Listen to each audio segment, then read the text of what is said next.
ఇప్పుడు ముందు ఒక లెటర్ రాసి దాన్ని వాళ్ళు చదివారా అని తెలియడానికి 1 వీక్ పడుతుంది. తర్వాత వాళ్ళు లెటర్ ఆలోచించి రాయడానికి ఒక 1 వీక్ పడుతుంది. తర్వాత వాళ్ళు పోస్ట్ చేసి మళ్ళీ మన దగ్గరికి రావడానికి ఒక వారం పడుతుంది. ఒక how are you, I'm okay చెప్పడానికి 3 వీక్స్ పడతాయి ఆ టైంలో.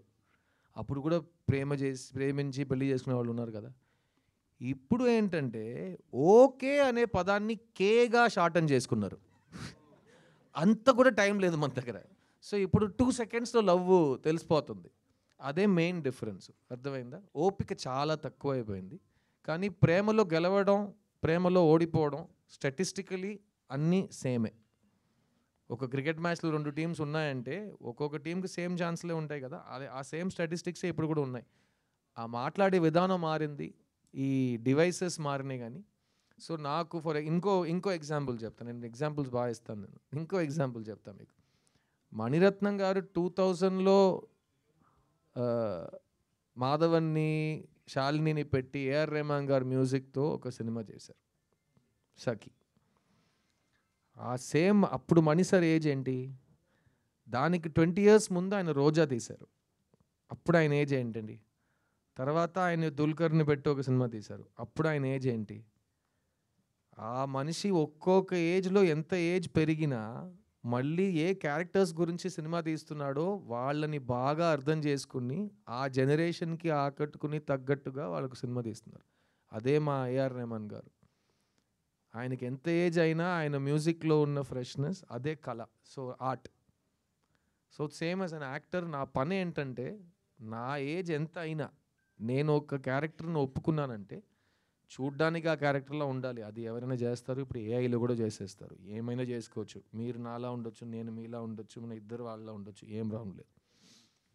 కానీ ఆ క్యారెక్టర్ వయస్సుని, ఆ క్యారెక్టర్ బ్యాక్గ్రౌండ్ని అర్థం చేసుకుని అతనిలా ప్రవర్తించడం, అతనిలా మాట్లాడడం అదే నా పని, అదే నా ఉద్యోగం. దానికి నాకు డబ్బులు ఇస్తారు. అది నేను 20 years నుంచి ఆ క్రాఫ్ట్ మీద ఉన్నా. సో నాకైతే చాలా కాన్ఫిడెన్స్ ఉంది. ఎందుకంటే అప్పుడు కూడా నా మెథడ్ సేమే.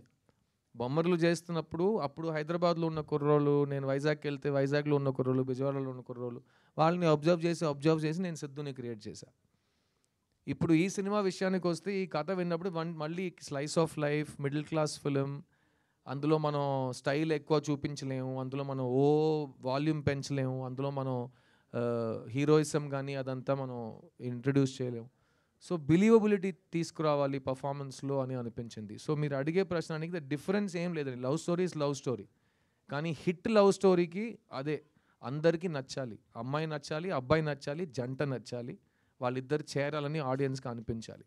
దాన్ని మైండ్లో పెట్టుకుని మీరు పక్క ఇంటి కుర్రోడు నన్ను అంటారు కదా, ఆ పక్క ఇంటి కుర్రోడుగా, పక్క ఇంటి అబ్బాయిగా మళ్ళీ మీ ముందుకు వస్తున్నాను. ఇతను బొమ్మర్లు సిద్ధువా, లేకపోతే నువ్వు వస్తానంటే సంతోష్నా, లేకపోతే ఓయిలో వచ్చే ఉదయ, అందరూ వెవ్వేరు కుర్రోళ్ళు. ఇతను ఇంకో అలాంటి ఒక వరుసలో ఒక కుర్రోడు. అండ్ మళ్ళీ చెప్తున్నా, 10 సంవత్సరాల తర్వాత నాకు బొమ్మరిల్లు ప్రీక్వెల్ తీయాలన్నా నేనే సిద్ధంగా ఉంటా. సిద్ధుని మళ్ళీ స్కూల్లో చూపించాలంటే నేనే సిద్ధంగా ఉంటా. ఎందుకంటే అదే నా పని. ఎవరో నా కోసం కథ రాయడానికి నేను వెయిట్ చేసి అందులోపు నాకు ఏజ్ అయిపోయిందంటే నేను బస్సు మిస్ అయినట్టు అవుతుంది. సో వాళ్ళకు మంచి ఐడియా స్క్రిప్ట్ వచ్చే వరకు నేను ఇలాగే ఉంటా. అన్ని మంచి అవకాశాలు నా కోసం రాసిన స్క్రిప్ట్స్ అన్నీ నా దగ్గరికే వస్తాయి. నేనే సిద్ధంగా ఉంటా. ఓకేనా? Thank you. సిద్ధార్థ్ గారు, ఇక్కడ సిద్ధార్థ్ గారు సినిమా వస్తుందంటే ఏదో కొత్తగా ఉంటుందని చాలామంది ఎక్స్పెక్ట్ చేస్తారు. ఆ బ్రాండ్ని ఇప్పటివరకు కాపాడుకొని వస్తున్నారు. అది కాపాడుకొని రావడానికి ఎలాంటి ప్రికాషన్స్ తీసుకుంటారు మీరు? సార్ నేను చాలా స్వార్థంగా ఉంటాను సార్. ఎందుకంటే నేను సినిమాకి వచ్చింది నా కోసం. నేను ఫస్ట్ నన్ను నమ్మింది నన్నే. నేను ఈ రోజు వరకు 22 yearsలో ఎవరి మాట విని ఒక పని చేయట్లేదు. నాకు ఒకటి నచ్చితే నేను చేస్తా. నాలాగే నేను ఉంటాను, నా మది మాటే వింటుంటానని నేను మా పాటలో వస్తుంది సాంగ్, అదే నేను. అందుకే ఆ లిరిక్ అలా రాసుకున్నాం. ఈరోజు కూడా నేను సినిమాలో బతుకుతున్నానంటే అది నా వల్ల, నా కృషి, నా తపన, నా ఐడియాసు. ఒక విషయం గెలిచిందంటే అందరు కలిసి చేసాం. ఒక్క విషయం మీ దృష్టిలో ఓడిపోయిందని మీరు చెప్తే అది నా తప్పు, నా బాధ్యత, నేను చూసుకుంటా. I stand by my decisions. So నేను ఫస్ట్ సినిమాకి తీసుకున్న అదే కేర్ నా 40th సినిమా వరకు చేస్తున్నా. నా 40th సినిమా ఏప్రిల్లో రిలీజ్ అవుతుంది. ఈ అన్ని సినిమాలు సెలెక్ట్ చేయడానికి కారణం ఒక్కటే, నాకు యాక్టింగ్ అంటే ఇష్టం, నాకు యాక్టింగ్ బాగా వచ్చు, నాకు వస్తున్న సినిమాల్లో నేను బెస్ట్ సెలెక్ట్ చేసుకుంటా. ఈ 3 కారణాలే నాకు తెలుసు, కానీ ఇంకేది ఎవరి గురించో ఏ బాధ్యత నేను చూసుకోను. ఎందుకంటే నన్ను సాటిస్ఫై చేయటమే నా ఫస్ట్ రూల్. నేను హ్యాపీ అంటే నేను హ్యాపీ, ఆడియన్స్ హ్యాపీ అంటే వాళ్ళు హ్యాపీ. కానీ ఆడియన్స్ ఒక్క మనిషి కాదు, ఇంతమంది ఉన్నాం ఇక్కడ. మీ అందరికీ ఏం కావాలని నేను అడిగితే చెప్పగలరా? కానీ ఆడియన్స్ కావాల్సింది ఇవ్వండి సార్ అని చాలా క్యాజువల్గా చెప్పేస్తున్నారు. ఇక్కడ 200 మందికి ఏం కావాలో నాకు తెలియదు, అక్కడ 2000 మంది, 2 లక్షల మంది, 2 కోట్ల మందికి ఏం కావాలో నాకెలా తెలుసు? సో వాళ్ళని మైండ్లో పెట్టుకుని నేను పని చేస్తే నాకు పిచ్చెక్కేస్తుంది. సెకండ్, ఇప్పుడు ఉన్న టైంలో 99% పీపుల్కి వాళ్ళకేం కావాలో వాళ్ళకి తెలియదు. సో వాళ్ళని నమ్మి నేను ఎలా సినిమా తీస్తాను? సో నన్ను నమ్మి నేను తీస్తా. నాకు నేనంటే చాలా ఇష్టం. ఎలా ఉన్నారు సార్ అని అడిగితే నాలాగే ఉన్నాను, నాలాగే ఉంటా, అంతే. ఈ స్టోరీ తీసుకుని రాజశేఖర్ గారు మీ దగ్గరికి వచ్చినప్పుడు ఇందులో నచ్చని అమ్మాయికి ఐ లవ్ చెప్పాలి, అదొక కొత్త పాయింట్ నాకు నచ్చింది, అదొక పాయింట్ అయి ఉంటుందా, ఇంకా డిఫరెంట్ పాయింట్స్ ఏమైనా ఉన్నాయి ఇందులో కొత్త? సార్ మీరు చెప్పిందంటే 2 minutesలో సినిమా అయిపోతుంది. ఇది షార్ట్ ఫిల్మ్ కాదు. సో 2 hours 20 minutes సినిమా వెళ్తుంది కాబట్టి ఆ ఒక్క పాయింట్ తప్ప చాలా ఉన్నాయి సినిమాలు. కానీ మిమ్మల్ని హుక్ చేయడానికి ఇప్పుడు మీరు తమ్నేల్ వేస్తారు కదా, నా తమ్నేల్ ఇది. నచ్చని అమ్మాయికి ఐ లవ్ చెప్తున్నా తమ్నేల్ ఇప్పుడు కొట్టండి, సినిమా థియేటర్లో ఉంటుంది. అంతే కదా, మీ దగ్గర నేర్చుకున్నా. నెక్స్ట్ ఇంకోటి, ఇంకా లాస్ట్ క్వశ్చన్. మల్టిపుల్ క్వశ్చన్స్తో వచ్చారు, మల్టిపుల్ చాయిస్ ఆన్సర్ విన్నా, మల్టిపుల్ క్వశ్చన్స్తో వచ్చారు మా బాబు. ఇందాక మాట్లాడుతూ నాకు నా ఫ్యాన్స్ వస్తే చాలు, హీరోస్ ఇంకా స్టార్స్ ఎవరు అక్కర్లేదు అన్నట్టు మాట్లాడారు. అంటే ఎందుకండి అంత? కాదు, ఎవరు ఒక మంచి సినిమా గురించి ఈరోజు ఒక ఇది ఉంది, ఫంక్షన్ పెడుతున్నారండి, ఎవరండి ఈ స్టేజ్లో కూర్చుంటారు? నేను కూర్చుంటాను. ఇంకెవరు కూర్చుంటారు? నాతో పనిచేసిన వాళ్ళు కూర్చుంటారు. లేదు సార్, ఫంక్షన్ అంటే ఎవరైనా రావాలి కదా. అయితే థియేటర్లో వస్తుందండి సినిమా హిట్, ఫంక్షన్కి రావటం ఏంటి సార్ అని. అర్థమైందా? నేను ఇంకేం అనలేదు. ఇప్పుడు మార్కెటింగ్ అంటే ఇలా చేస్తేనే జనాలకి సినిమా వెళ్తుందని ఒక లాజిక్ ఉంది.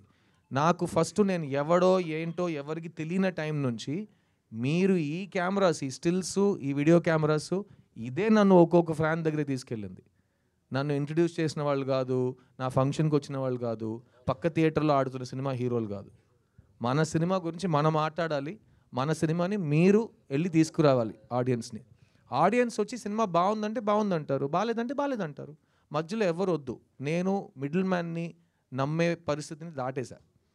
మమ్మల్ని wheel only depend on hour cells. అందుకే కదా నేను ముందు కూర్చుని I love talking to you, మీరు అడగండి, నేను సమాధానం చెప్తూ వెళ్ళిపోతుంటా, అంతే కదా. ఏ కాంట్రవర్సీ వద్దు, ఏ నెగిటివిటీ వద్దు. మంచి పాజిటివ్ మెసేజ్తో ఒక సూపర్ హిట్ కొడతాను. వద్దు, సినిమా బాగుంటే నేను సూపర్ హిట్ అని నేను అది సూపర్ హిట్ కొట్టాడు అని. సినిమా బాగుంటే ఆడుతుంది, నా నమ్మకం ఉంది. ఎందుకంటే మేము అలాగే థియేటర్కి వెళ్ళాం, పోస్టర్ చూసి ట్రైలర్ చూసి థియేటర్కి వెళ్ళాం. ఎవరి మాట విని ఎవరి రివ్యూ చూసి నేను వెళ్ళిన కాలమే లేదు. సో అందరూ just listen to your heart. Siddhu cinema మీకు ఇష్టం, లవ్ స్టోరీ మీకు ఇష్టం అంటే మీరు వస్తారు థియేటర్కి, నచ్చితే మీరు 10 మందికి చెప్తారు, అదే చాలు. సార్ సిద్ధార్థ్ గారు. Yes sir. సార్ అసిస్టెంట్ డైరెక్టర్గా కెరీర్ స్టార్ట్ చేశారు, తర్వాత హీరోగా మారారు. మళ్ళీ అసిస్టెంట్ డైరెక్టర్ అయిపోనా? లేదు నా క్వశ్చన్ కంప్లీట్ అవ్వలేదు సార్. సార్ హీరోగా మారారు, తర్వాత స్టోరీలు రాస్తున్నారు, పాటలు పాడుతున్నారు, నిర్మాతగా మారారు. ఏదైతే కెరీర్ స్టార్ట్ చేస్తారో డైరెక్షన్ అయితే చేయలేదు. ఫ్యూచర్లో మిమ్మల్ని డైరెక్టర్గా చూడొచ్చా? సార్ నేను 28 years నుంచి డైరెక్టర్ అవుతాను అని చెప్తున్నా. అదొక్కటే నా వల్ల కావట్లేదు.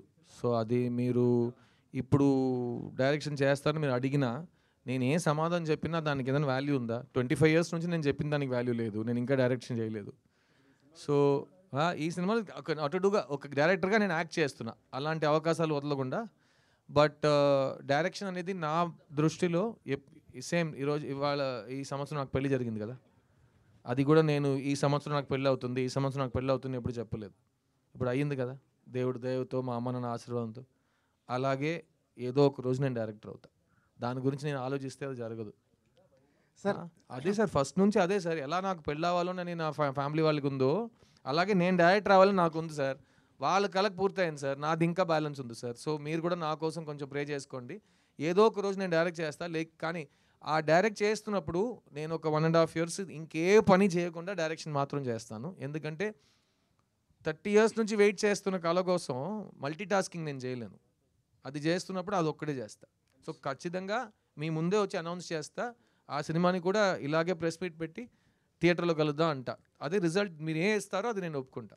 That's my belief. డైరెక్టర్ గారు సార్ హీరో గురించి నేను సినిమా నేనే హీరో లేనని చెప్తున్నా. నేను హీరో గురించి నేను సినిమా రాస్తాను కాదు, నా సినిమాలో హీరో ఉంటాడా లేదా నాకు తెలియదు కదా. సార్ తెలియదు కదా, కథే తెలియదు నాకు. హీరో ఉంటాడో లేదో నాకెలా తెలుసు? ఏ హీరో అంటే నేను ఎలా ఆలోచిస్తాను? సార్ సిద్ధు మ్యామ్ డైరెక్టర్ గారు